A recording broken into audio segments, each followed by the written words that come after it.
Assalamualaikum warahmatullahi wabarakatuh. Yang terhormat kepada Bapak Dudroy SPD selaku dosen pembimbing. Dan nama saya Dipurnia Sugianti. Saya mahasiswi STKIP Setiabudi Rangkas Bitung Pokdibaya, jurusan Bahasa dan Sastra Indonesia semester 2. Di sini saya sebagai kelompok 3 akan menjelaskan tentang demokrasi di Indonesia. Yang pertama yaitu A. Pengertian demokrasi. Demokrasi secara etimologis berasal dari bahasa Yunani yaitu demokratia, yang dibagi dalam dua kata yaitu demos yang berarti rakyat dan kratos yang berarti pemerintahan, sehingga dapat diartikan sebagai pemerintahan rakyat atau pemerintahan yang rakyatnya memegang peranan yang sangat menentukan. Secara harfiah, demokrasi berarti kekuatan rakyat atau suatu bentuk pemerintahan dengan rakyat sebagai pemegang kedaulatannya. Yang kedua yaitu B.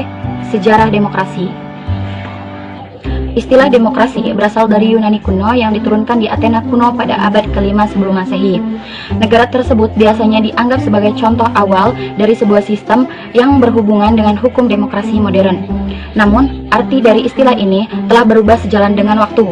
Namun, ada definisi modern telah berevolusi sejak abad ke-18 bersamaan dengan perkembangan sistem demokrasi di banyak negara. Itu saja yang bisa saya sampaikan. Selanjutnya akan disampaikan oleh teman saya. Terima kasih.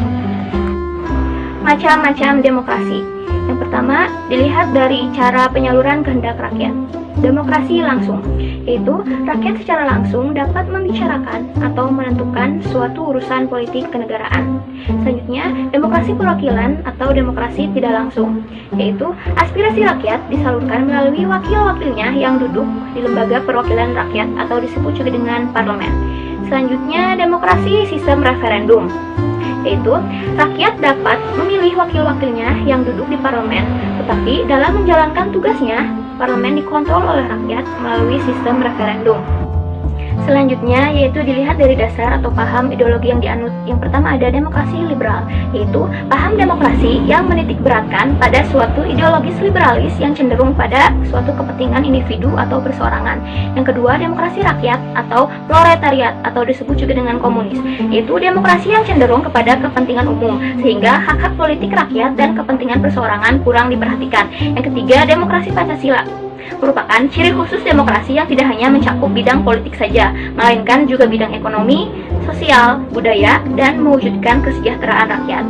Selanjutnya materi akan disampaikan oleh rekan saya. Terima kasih. Prinsip-prinsip demokrasi. Yang pertama, prinsip budaya demokrasi. Kebebasan adalah kekuasaan untuk membuat pilihan terhadap beragam pilihan atau melakukan sesuatu yang bermanfaat bagi kepentingan bersama. Bersamaan, setiap negara terdiri atas berbagai suku, ras, dan agama. Namun dalam negara demokrasi, perbedaan tersebut tidak perlu ditonjolkan, bahkan harus ditekan agar tidak menimbulkan konflik. Solidaritas, rasa solidaritas harus ada di dalam negara demokrasi. Karena dengan adanya sifat solidaritas ini, walaupun ada perbedaan pandangan atau kepentingan tiap masyarakat, maka akan senantiasa selalu terikat karena adanya tujuan bersama. Toleransi adalah sikap atau sifat toleran. Bersikap toleran artinya menenggang, menghargai, memberikan, membolehkan. Menghormati kejujuran. Kejujuran berarti kesediaan atau keterbukaan untuk menyatakan suatu kebenaran. Menghormati penalaran. Penalaran adalah penjelasan mengapa seorang memiliki pandangan tertentu. Keadaban adalah ketinggian tingkat kecerdasan lahir batin atau kebaikan budi pekerti seseorang. Dua, prinsip-prinsip demokrasi yang bersifat universal. Keterlibatan warga negara dalam pembuatan keputusan politik, tingkat persamaan tertentu antara warga negara, tingkat kebebasan atau kemerdekaan tertentu yang diakui dan dipakai oleh para warga negara. Penghormatan terhadap supremasi hukum. Adapun prinsip demokrasi yang didasarkan pada konsep di atas antara lain adalah tidak adanya kekuasaan yang sewenang-wenang, kedudukan yang sama dalam hukum, terjaminnya hak asasi manusia dengan undang-undang. Ciri-ciri pemerintahan demokrasi. Setiap bentuk pemerintahan pastilah memiliki ciri-ciri. Berikut ini ciri pemerintahan demokrasi. Yang pertama, adanya keterlibatan warga negara, rakyat dalam pengambilan keputusan politik. Yang kedua, adanya persamaan hak bagi seluruh warga negara dalam segala bidang. Yang ketiga, adanya kebebasan dan kemerdekaan bagi seluruh warga negara. Yang keempat, adanya pemilihan umum untuk memilih wakil rakyat yang duduk di lembaga perwakilan rakyat. Sejarah demokrasi di Indonesia. Sejak Indonesia merdeka dan berdaulat sebagai sebuah negara pada tanggal 17 Agustus 1945, para pendiri negara Indonesia melalui Undang-Undang 1945 menetapkan bahwa NKRI menganut paham atau ajaran demokrasi, di mana kedaulatan atau kekuasaan tertinggi berada di tangan rakyat dan dilaksanakan sepenuhnya oleh Majelis Permusyawaratan Rakyat atau MPR. Dengan demikian, NKRI tergolong sebagai negara yang menganut paham demokrasi perwakilan. Hingga tahun 1959 dijalankan suatu praktik demokrasi yang cenderung pada sistem demokrasi liberal, sebagaimana berlaku di negara-negara barat yang bersifat individualistik. Pada tahun 1959 sampai 1966 diterapkan demokrasi terpimpin yang dalam praktiknya cenderung otoriter.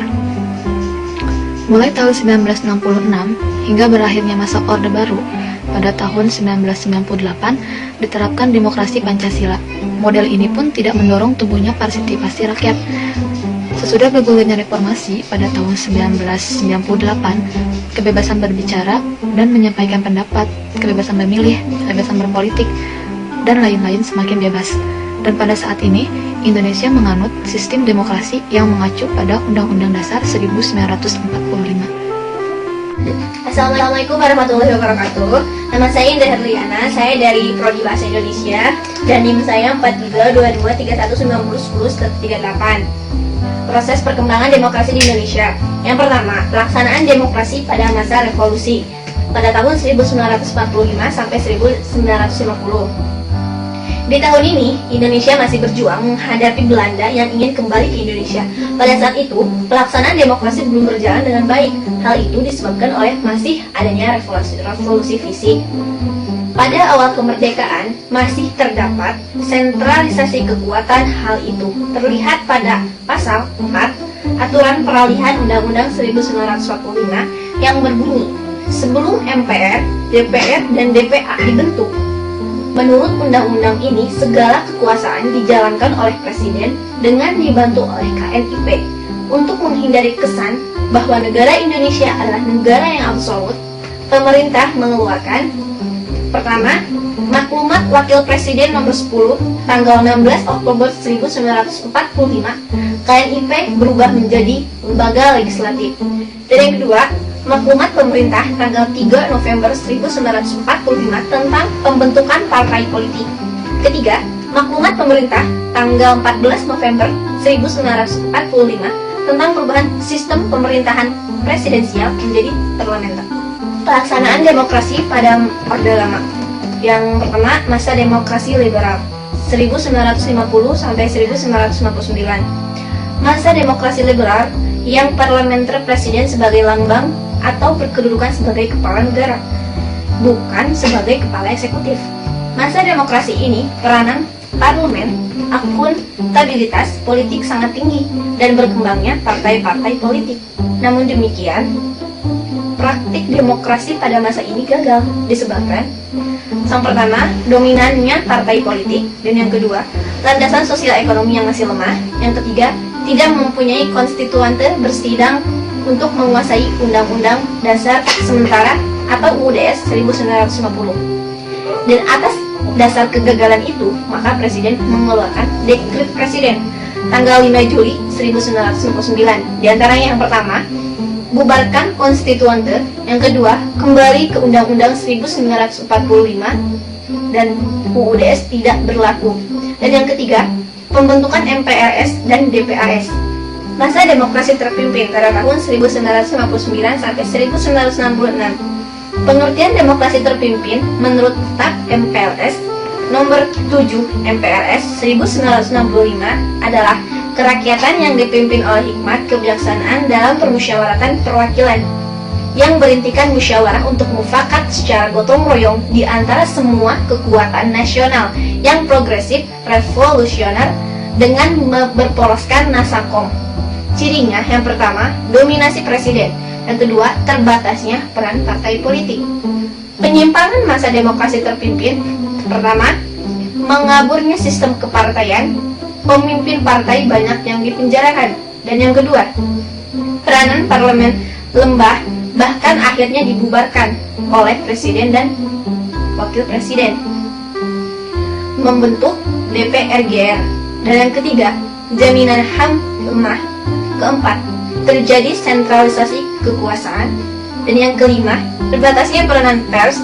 Dan yang terakhir, kebijakan politik luar negeri sudah memihak ke RRC, Blok Timur. Akhirnya terjadi peristiwa pemberontakan, yaitu dengan dinamakan G30 SPKI atau 30 September 1965 oleh PKI, Partai Komunis Indonesia.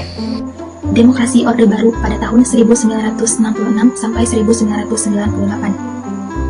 Orde Baru ditandai dengan keluarnya surat perintah 11 Maret pada tahun 1966. Orde Baru bertekad akan melaksanakan Pancasila dan Undang-Undang Dasar 1945 secara murni dan konsekuen.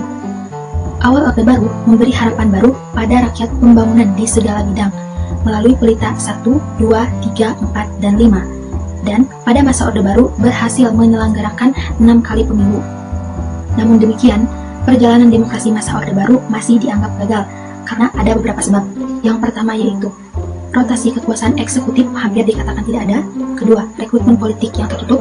Tiga, pemilu yang jauh dari semangat demokratis. Keempat, pengakuan HAM yang terbatas. Dan yang kelima, tumbuhnya korupsi, kolusi, dan nepotisme yang merajalela. Penyebab jatuhnya masa Orde Baru yaitu hancurnya ekonomi nasional, terjadinya krisis politik, TNI tidak bersedia menjadi alat kekuasaan Orba, dan gelombang demonstrasi yang menghebat menuntut Presiden Soeharto untuk mengundurkan diri menjadi presiden. Selanjutnya yaitu demokrasi era reformasi.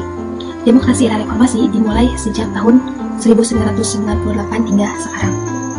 Demokrasi reformasi pada dasarnya adalah demokrasi dengan mendasarkan pada Pancasila dan Undang-Undang Dasar 1945 dengan penyempurnaan pelaksanaannya dan perbaikan peraturan-peraturan yang tidak demokratis dengan meningkatkan peran lembaga-lembaga tinggi dan tertinggi negara dengan menegaskan fungsi wewenang yang jelas antara lembaga-lembaga eksekutif, legislatif, dan yudikatif. Demokrasi Indonesia saat ini telah dimulai dengan terbentuknya DPR-MPR hasil pemilu tahun 1999 yang telah memilih presiden dan wakil presiden serta terbentuknya lembaga-lembaga tinggi lain.